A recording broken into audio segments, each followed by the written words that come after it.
Saludos jóvenes, esta es la clase que tuvimos el día jueves en Zoom, el día, el día jueves 25 y realizo nuevamente la clase en grabación ya particular y que voy a dejar en el aula académica. Bueno, continuemos. Análisis y aplicación de modelos de Kepler, eso es lo que vamos a ver hoy día. Bueno, como lo dice acá, vamos a aplicar algunos conceptos que proceden de los modelos de universo que hemos analizado, que hemos estudiado, junto con las leyes de Kepler. Bueno, reactivación de conocimientos previos. Hemos visto las tres leyes de Kepler. La primera, los planetas giran alrededor del Sol en órbitas elípticas y el Sol ocupa uno de sus focos de la elipse orbital. Y la segunda ley de Kepler, el radio vector entonces del Sol con el planeta recorre áreas iguales en tiempos iguales.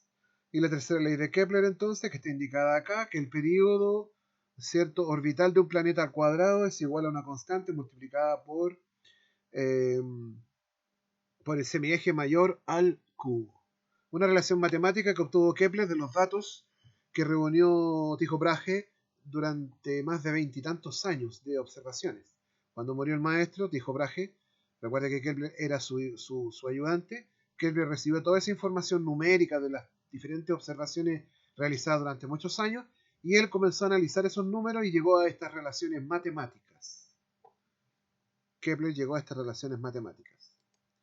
Veamos el objetivo de la clase, como ya hemos dicho, análisis, ¿cierto?, de ciertas situaciones o problemáticas que se plantean relacionadas con los modelos de universo y también las leyes de Kepler. ¿Qué es lo que hemos visto hasta ahora y que debemos tener claro entonces? Los modelos aristotélicos, ¿cierto? Después vimos el modelo de Ptolomeo, posteriormente Copérnico, y estamos en Kepler. Kepler, ahí estamos, y vamos a hacer una revisión desde el punto de vista analítico, pero aplicado a diferentes problemáticas. Comenzamos entonces el desarrollo de este análisis. Veamos, aquí hay una problemática. ¿Cuál de los siguientes planetas tendrá un mayor periodo orbital? Primero hay que definir qué es lo que es periodo y volvemos nuevamente a la teoría en que nosotros sabemos que el periodo es el tiempo que demora en dar una vuelta alrededor del Sol por su órbita, ¿es cierto? Y por lo tanto, esto también relacionado con la segunda ley de Kepler, podemos ver que el planeta A entonces está más cerca del planeta y está siempre mucho más cerca del planeta en toda su revolución y tendrá un periodo de revolución mucho menor. En cambio, el planeta B, que está bastante lejos en un momento, ¿cierto? En el afelio, muy lejos, pero cuando está en el perihelio recién aumenta su rapidez de giro orbital, ¿cierto? Alrededor del Sol, tendrá entonces un periodo mucho mayor. De hecho, las órbitas son para el planeta B mucho más largas, ¿cierto? Y con diferentes velocidades para el planeta B, principalmente más lentas para el planeta B, y para el planeta A el periodo orbital, perdón, la forma de su órbita es casi circunferencial, ¿cierto? Y por lo tanto el periodo es mucho menor. Bueno, recordando que es una elipse, ahí tenemos la figura que está mostrando este monito Jerry. Vemos una elipse entonces que posee un eje vertical completo llamado eje menor y un eje horizontal, ¿cierto?, mucho más grande llamado eje mayor. La mitad de cada uno de ellos se llaman semiejes. Por lo tanto existe el semieje menor, arriba y abajo, y el semieje mayor, a la izquierda y a la derecha del centro de la elipse. El Sol siempre ocupa uno de los focos. ¿Para qué puse esto? Para que podamos recordar y aplicar que la excentricidad es una propiedad de la elipse, ¿cierto?, que mide el grado de achatamiento y se calcula C dividido por A, es decir, la distancia focal desde un foco, cualquiera de los dos, hasta el centro, desde un foco al centro, ese es C, dividido por el semieje mayor, cualquiera de las dos A, ya sea el de la izquierda o de la derecha horizontal. La excentricidad entonces, ese número que es adimensional, ¿cierto? Cuando se acerca a cero, las órbitas es prácticamente una elipse, casi una circunferencia, pero cuando se aleja de cero y se acerca a 1, la elipse se va achatando y tenemos excentricidades mayores, por lo tanto, órbitas elípticas bastante achatadas. Bueno, aquí tenemos una tabla y vemos una serie de excentricidades. 1, 2, 3, 1. En la primera columna tenemos planetas y en la cuarta columna tenemos las excentricidades. Veamos para Mercurio, tiene una excentricidad bastante grande, ¿cierto? Pese a que está al lado del Sol o muy cerca del Sol, el planeta que está más cerca del Sol. Tiene una excentricidad mayor, por lo tanto tiene un grado de achatamiento en su periodo orbital, perdón, en su órbita elíptica bastante achatada. Veamos el de la Tierra, una excentricidad bastante pequeña. Venus tiene una excentricidad mucho más pequeña que el de la Tierra. Creo que eso, anterior, ahí. Venus, entonces, 0,007, posee una excentricidad muy pequeñita. La forma de la órbita de Venus alrededor del Sol es casi una circunferencia, de la Tierra un poquito mayor, ¿cierto? Pero ahí están las excentricidades de varios planetas que podemos comentar.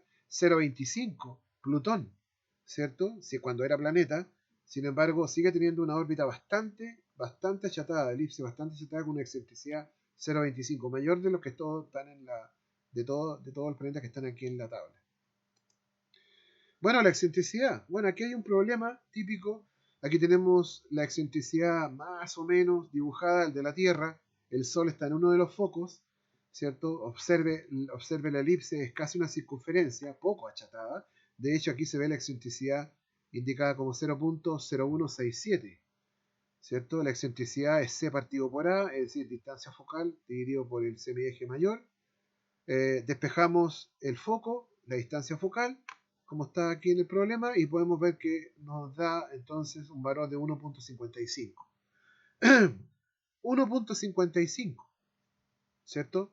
Eso significa que del centro al Sol es 1,55, y si le quitamos a la distancia A completa, al semieje mayor completo, ¿cierto? Nos va a dar entonces la real distancia que existe entre el Sol y la Tierra en su perihelio.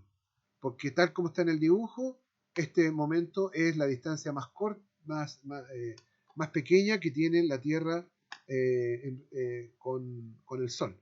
Cuando la Tierra gira, ¿cierto?, al otro extremo, estamos en el afelio y por lo tanto estamos a una distancia mucho mayor. ¿Qué distancia mayor? Bueno, A, semieje mayor, más C. Y cuando estamos en el perihelio, ¿cuál es la distancia? A menos C. Observe el problema y es material de estudio.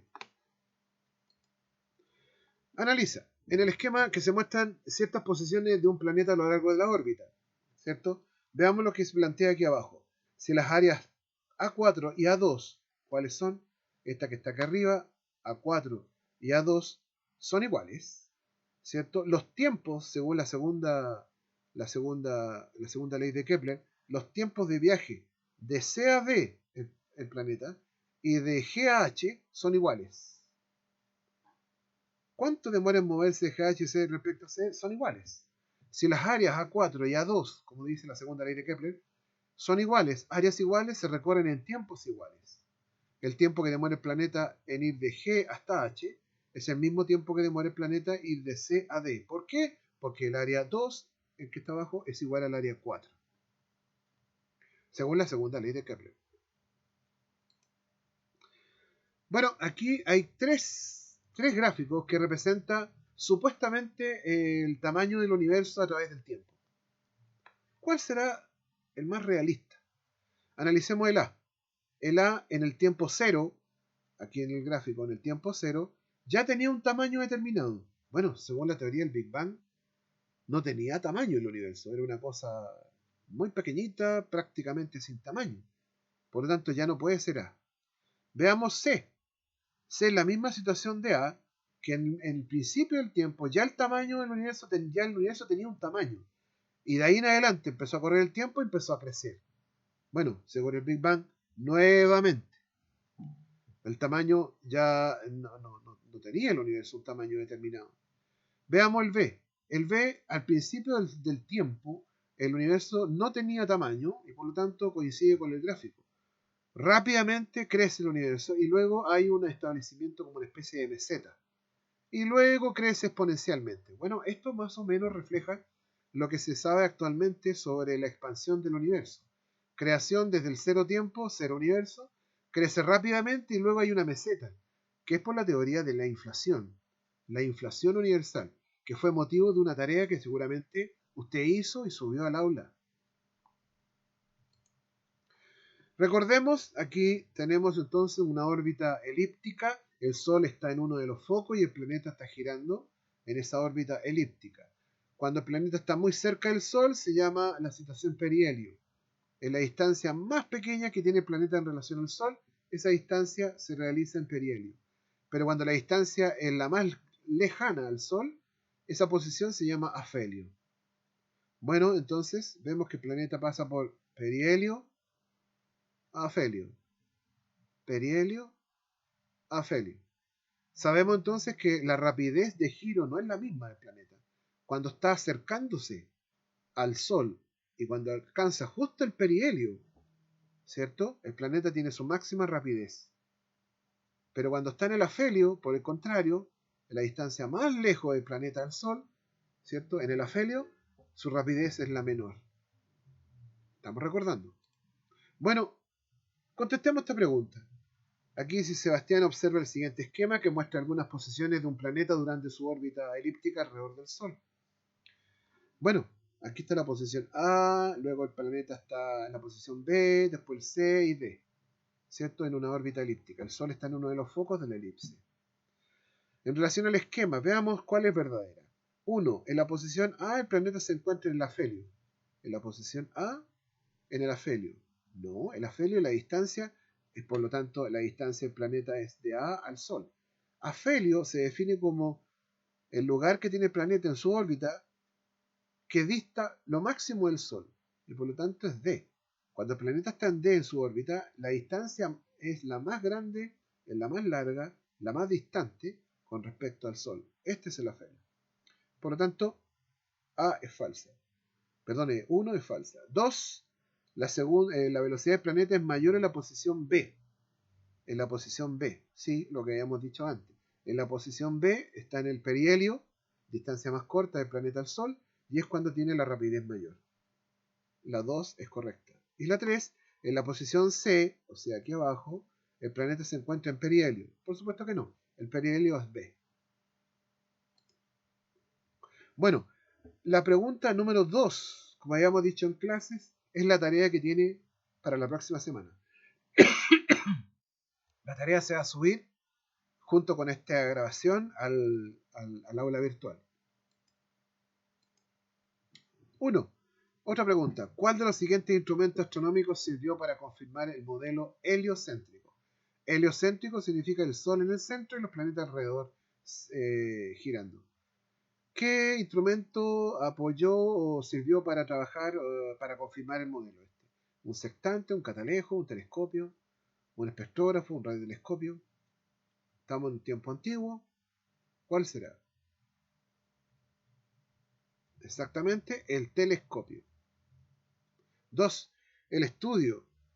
¿De qué cualidad de las galaxias permitió establecer el hecho que se alejan de nosotros? Es decir, ¿qué estudio se realizó para finalmente concluir que las galaxias se están alejando unas de otras y se están alejando de nosotros? La masa de las galaxias, las líneas espectrales de las galaxias, la luminosidad, la cantidad de galaxias, el tamaño del núcleo. Recuerde bien que las galaxias se pueden ver porque están emitiendo luz. Si las galaxias se están alejando, ¿cierto? Ocurre el fenómeno de Doppler en luz. Por lo tanto, a las galaxias que se están alejando, a nosotros nos llega una frecuencia, ¿cierto?, de esa luz mucho más disminuida, ¿cierto? Disminuye la frecuencia. Por lo tanto, en el espectro electromagnético que tenemos aquí abajo, ¿cierto? Frecuencias menores están asociadas a color naranja, rojo.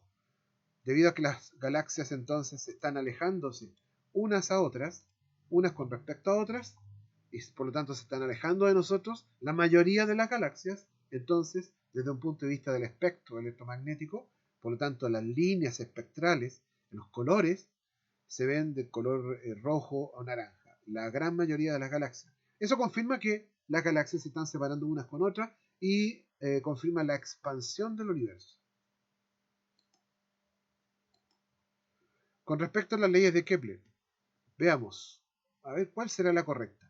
¿Describen órbitas circulares? Por supuesto que no. La primera ley de Kepler dice que son órbitas elípticas. 2. ¿Son más veloces en el afelio? Por supuesto que no. Son menos veloces en el afelio. Ahí tienen la velocidad menor.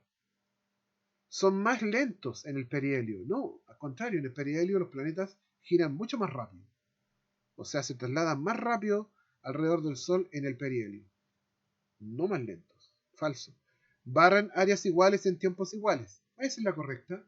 Precisamente la segunda ley de Kepler. Se sitúan fuera de la eclíptica, es un asunto que no se ha visto y es falsa. Es lo que decía la segunda ley de Kepler. Veamos este de acá. Supongamos que el área 2 y el área 1, que están las dos en verde, el área 2 son iguales. Entonces, este trayecto, este pedazo de trayecto que estoy indicando acá, se realiza en un tiempo igual que este otro pedazo de trayecto. Los tiempos de viaje son iguales. Nótese que el trayecto de abajo es más cortito y el trayecto de arriba es más largo. Si los tiempos en que se mueve el planeta son iguales en ambos trayectos, porque las áreas son iguales, entonces la rapidez en el trayecto de abajo es menor y la rapidez del planeta en el trayecto de arriba es mayor, porque su camino es mucho más largo y debe realizarlo en el mismo tiempo. Esta es la segunda tarea, o sea, el segundo número, el segundo ejercicio, el segundo problema que es planteado como tarea para la próxima semana. Léalo bien, la información ya la hemos visto, requiere un análisis y hágala con cuidado. 9. ¿Por qué las líneas espectrales de las galaxias lejanas presentan un corrimiento hacia el rojo? Es lo que acabo de decir anteriormente. De hecho, las líneas espectrales de las galaxias lejanas tienden a estar al lado rojo, o naranja al menos, o en ese sector, es decir, de frecuencia menor en el espectro, precisamente porque está indicando, dado el efecto Doppler en luz, que las galaxias se están alejando. Unas de otras y por supuesto que de nosotros. Veamos el de abajo. Si una estrella se aleja de nosotros, se ve, nosotros o los instrumentos lo registran con líneas espectrales del espectro electromagnético tirado hacia el naranja rojo. Por el contrario, si vemos algunas galaxias o vemos o registramos a través de líneas espectrales, ¿cierto? De colores que están tirados hacia el azul o el violeta, es porque la galaxia se está acercando a nosotros. Vuelvo a recalcar, la gran mayoría de las galaxias registradas a través del análisis de espectros de luz están tirados hacia el naranja al rojo, lo que está indicando que la mayoría de las galaxias se están alejando unas con respecto a otras. Cierre entonces. Volvemos a aplicar las leyes de Kepler. Los planetas giran alrededor del Sol, no en órbitas circulares, sino que en órbitas elípticas. Unas más elípticas que otras, de acuerdo a la excentricidad. Segunda ley de Kepler, bueno, que los planetas, que el radio vector del Sol al planeta recorre áreas iguales en tiempos iguales.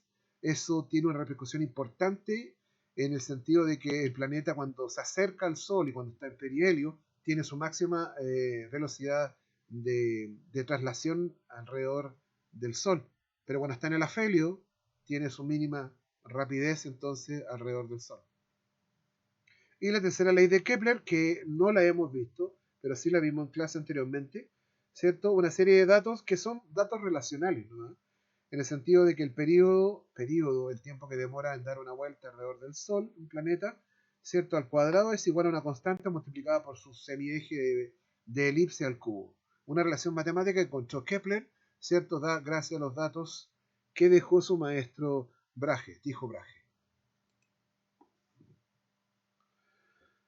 Y esta ha sido entonces la clase de Zoom del día jueves. ¿Jueves cuánto? Jueves 25. La subo ahora al aula y hay una tarea de estos dos problemas. Estudie. Entonces voy a subir también. Ya, esas dos cosas. Estudie. Recuerda que una persona preparada puede tener un futuro mucho más seguro que una persona no preparada. Estudie, es el tiempo para estudiar, tiene tiempo y hágase el ánimo y nos estaríamos viendo en clases entonces.